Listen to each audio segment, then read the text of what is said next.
Welcome back to the shit show. Today we got a Toyota Highlander in for some service. Had a various check engine codes for basically cylinder 4 misfire and then running rough, idling rough, and air fill ratio codes.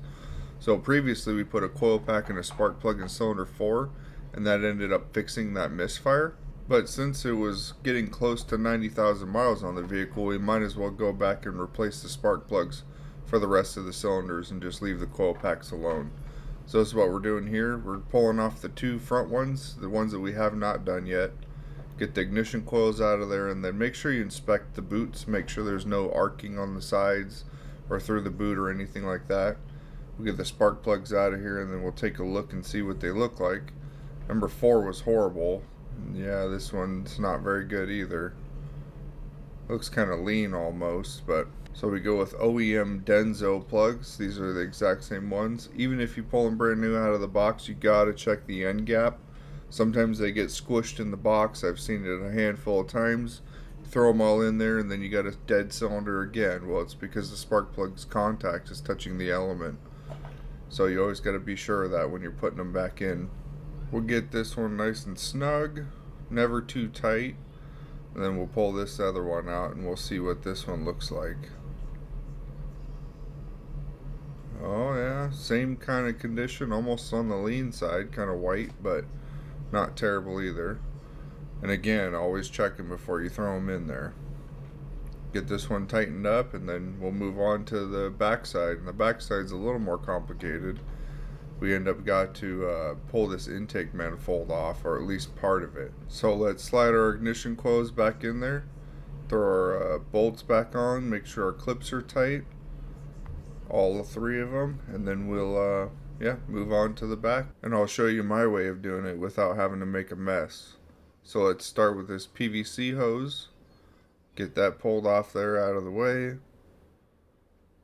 And then as I'm doing that, I'm kind of scanning around to see what the minimal amount of things I can pull off, like this connector, a couple of vacuum hoses, things like that. Keep my eye out to try and see what's going to be the easiest and quickest method to try and pull these things off without tearing it all apart into a bunch of pieces that you don't need to do. So we'll start with 6 manifold bolts, I believe, for the upper manifold, just the plastic piece.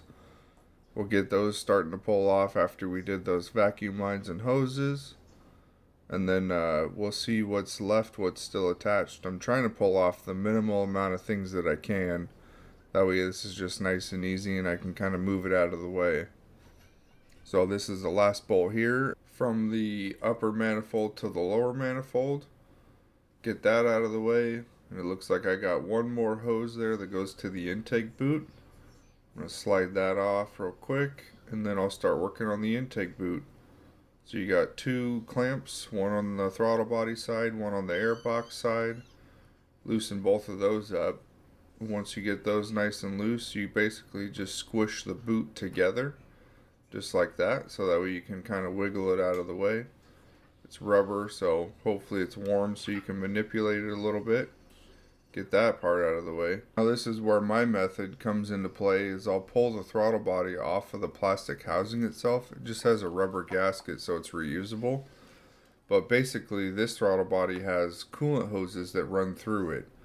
Now that's how it controls idle air. Now by doing it that way, you won't lose any coolant or drain any or anything like that. So there was one back bolt behind the throttle body there that I just put up on the firewall. That one is like a intake support bracket bolt basically.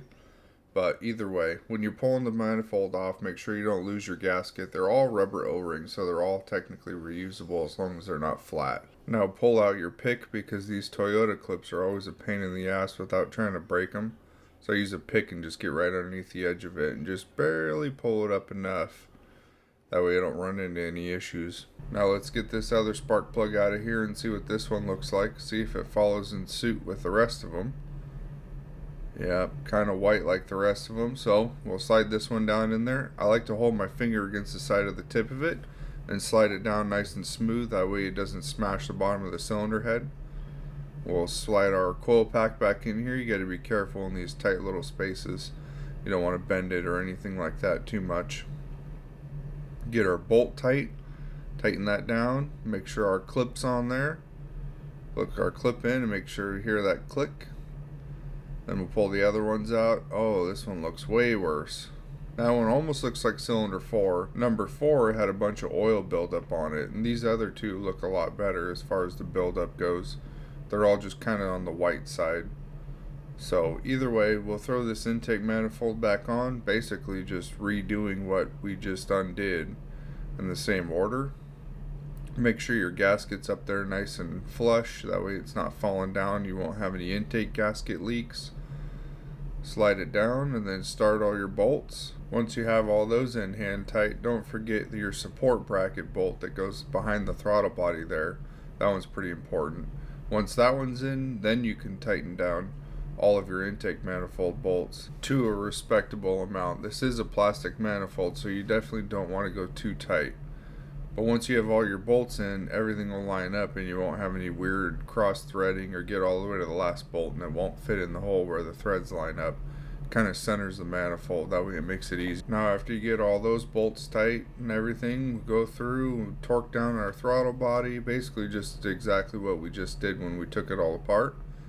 Put this last little bolt in here and then we'll kind of just double check, look over, make sure everything's nice and tight, connectors are plugged in, wires look good, got to put this PVC hose back on, basically just all those little things that way you don't miss anything and have potentially more issues than you did when you initially tore it apart. So after rolling the old peepers around, looking around, make sure there's no issues or any potential things that I might have missed, we'll just grab the cover here, throw the cover back on it, that way she looks nice and pretty, you don't see any of this ugly nasty crap that's underneath of there. Dust off the old gullet and send it on its way.